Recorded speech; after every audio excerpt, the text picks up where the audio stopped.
정말 유능하고 뛰어난 리더들이 왜 가끔은 정말 최악의 결정을 내리는 걸까요? 오늘 이 시간에는요, 바로 그 절망의 끝에서 어떻게 가장 위대한 리더십의 교훈이 탄생하는지 그 과정을 한번 따라가 보려고 합니다. 아마 우리 모두 한 번쯤은 스스로에게 던져봤을 질문일 거예요. 아, 그때 왜 그랬을까? 하고요. 특히 극심한 압박감 속에서 왜 우리는 자꾸 잘못된 선택을 하게 되는 걸까요? 오늘 바로 그 근본적인 이유를 한번 깊이 파헤쳐 보겠습니다.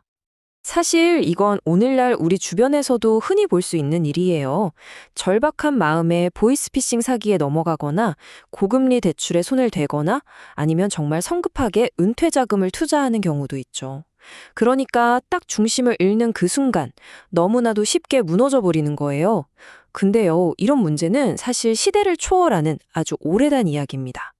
첫 번째 파트, 논리가 무너질 때입니다. 부제는 한 영웅의 절박한 선택 이야기고요. 맞아요. 이건 정말 수천 년 동안 반복되어 온 인간의 이야기입니다. 오늘 우리는 역사상 가장 위대한 영웅 중 한 명으로 꼽히는 다윗이 어떻게 한계에 부딪혔는지, 그리고 그가 내린 절망적인 선택이 어떤 결과를 낳았는지 그 여정을 한번 따라가 보겠습니다. 상황이 이렇습니다. 다윗은 당시 왕이었던 사울에게 쫓겨서 정말 궁지에 몰릴 대로 몰린 상태였어요. 수년간의 도망 생활에 몸도 마음도 완전히 지쳐버린 거죠. 결국 그는 자신의 가장 중요한 원칙들마저 다 저버리고 운명적인 결정을 내리게 됩니다. 바로 자신의 땅을 버리고 철천 지원수였던 블레셋 사람들에게 피신하기로 한 겁니다. 성경에는 그때 그의 심정이 이렇게 기록되어 있어요. 내가 후일에는 사울의 손에 붙잡히리니 블레셋 사람들을 땅으로 피하여 들어가는 것이 좋으리로다. 어떠세요? 평소 우리가 알던 다윗의 모습과는 전혀 다르죠. 이건 신념이 아니라 순전히 두려움에 기반한 지극히 인간적인 논리예요. 그의 신념 체계가 완전히 무너져 내린 바로 그 순간인 거죠. 자, 그럼 두 번째 파트, 영웅의 한계점입니다.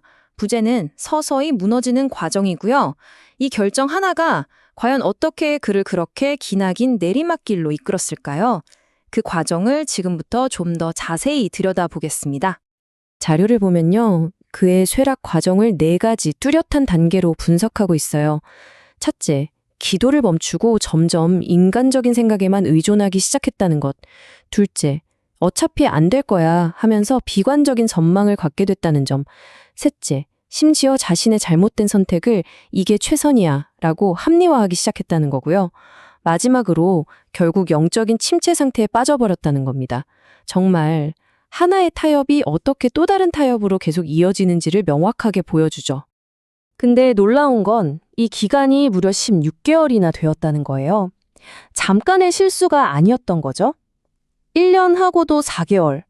이 긴 시간 동안 그는 이런 타협적인 상태에 머물면서 완전히 자신의 길을 잃어버렸습니다. 세 번째 파트입니다. 시글락의 잿더미. 부제는 완전한 밑바닥을 치다입니다. 네, 이 16개월간의 길고 긴 방황은 결국 그가 상상조차 할 수 없었던 정말 최악의 재앙으로 막을 내리게 됩니다. 다윗과 그의 부하들이 잠시 자리를 비운 사이 끔찍한 일이 벌어집니다. 적들이 그들의 마을인 시글락을 습격해서 모든 것을 불태우고 모든 가족들을 포로로 잡아간 거예요. 그들이 집에 돌아왔을 때 그들을 기다린 건 따뜻한 가정이 아니라 말 그대로 완전한 폐허였습니다. 여기서 진짜 핵심은 이거예요. 안전을 찾으려고 했던 그의 선택이 역설적으로 그의 인생 최대의 불안과 위기를 초래했다는 자입니다. 그때 심정을 기록은 이렇게 표현합니다. 울 기력이 없도록 소리를 높여 울었더라. 정말 더 이상 눈물이 나오지 않을 때까지 울었다는 거죠. 그 절망의 깊이가 느껴지시나요? 그런데 이게 끝이 아니었어요. 백성들이 다윗을 돌로 치자 하니 심지어 가장 믿었던 생사고락을 함께했던 부하들마저 그에게 등을 돌리고 그를 죽이려고 했습니다. 모든 것을 잃고 가장 신뢰했던 사람들한테까지 버림받은 이 순간, 바로 여기가 그의 인생 최저점이었습니다. 네 번째 파트, 어둠 속 한 줄기 빛입니다. 부제는 폐허 속에서 희망을 찾다이고요. 그런데 정말 놀랍게도 바로 여기, 이 모든 것이 끝났다고 생각되는 인생의 밑바닥에서 이야기 전체가 극적인 전환점을 맞이하게 됩니다.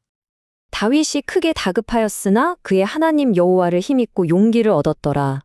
그는요, 그대로 주저앉거나 무너지는 대신에 지난 16개월 동안 철저히 외면했던 자신의 가장 근본적인 신념을 다시 붙잡습니다. 그리고 여기서 아주 흥미로운, 어떻게 보면 좀 이상한 점이 발견돼요. 이 마을에 습격했던 아말렉 약탈자들은요, 원래 전투에서 무자비하기로 악명이 높았거든요. 인정사정 없이 다 죽이는 걸로요. 그런데 이상하게도 시글락에서는 노인이든 아이든 단 한 명도 죽이지 않고 모두 포로로만 잡아갔다는 겁니다. 정말 이상하죠? 다윗의 관점이 바로 여기서 바뀝니다. 그는 잃어버린 재산이나 집 같은 것에 집중하는 걸 멈추고 아직 보존된 것, 바로 생명을 보게 된 거예요. 그는 이 이상한 사실을 최악의 상황 속에서도 아직 희망이 남아있구나 하는 숨겨진 은혜의 신호로 받아들인 거죠. 이 작은 발견 하나가 그의 관점 전체를 완전히 뒤바꿔 놓습니다. 5번째 파트, 회복으로 가는 길입니다. 부제는 절망에서 결단으로. 자, 이렇게 바뀐 관점이 과연 어떻게 절망을 결단으로 또 패배를 완전한 승리로 이끌었을까요? 그는 곧바로 행동에 나섭니다. 다윗이 여호와께 묻자와 이르되 내가 이 군대를 추격하면 따라잡겠나이까라고 묻죠. 그러자 그를 쫓아가라. 네가 반드시 구하리라 하는 답을 받습니다. 보세요. 16개월 만에 처음으로 그는 자신의 생각이나 논리에 의존하는 대신에 인도를 구했고 그 결과 아주 명확하고 힘이 되는 답을 얻게 된 겁니다. 그리고 그 결과는요, 정말 놀라웠습니다. 모든 아내와 자녀들을 안전하게 구출했고요. 도난당했던 모든 재산과 가축도 전부 되찾았습니다. 성경은 심지어 아무것도 잃은 것이 없었다고 강조할 정도예요. 그리고 무엇보다 그를 돌로 치려 했던 부하들의 충성심까지 완벽하게 되찾았습니다. 이건 완전한 회복이죠. 자, 마지막 6번째 파트입니다. 회복 탄력성의 청사진. 부제는 위기가 남긴 영원한 교훈입니다. 그렇다면 이 극적인 추락과 재기를 통해 우리가 얻을 수 있는 핵심 교훈은 대체 뭘까요? 아까 다윗이 힘을 얻었다는 표현이 있었죠? 이 단어의 히브리어 원문을 보면요, 그 의미가 아주 깊습니다. 단순히 힘내자 하고 버티는 게 아니에요. 이건 자신의 가장 근본적인 신념에 의지해서 내면 깊은 곳에 있는 힘을 다시 이끌어내는 행위를 뜻합니다. 즉, 진정한 힘의 원천과 다시 연결되는 거죠. 이 경험은 다윗을 완전히 다른 사람으로 만들었습니다. 나중에 그가 또 다른 위기 속에서 쓴 시를 보면 이런 구절이 나와요. 천만인이 나를 애워싸 진친다 하여도 나는 두려워하지 아니하리이다. 바로 시글락에서의 경험이 그에게 이런 새로운 차원의 회복 탄력성을 심어준 거고요.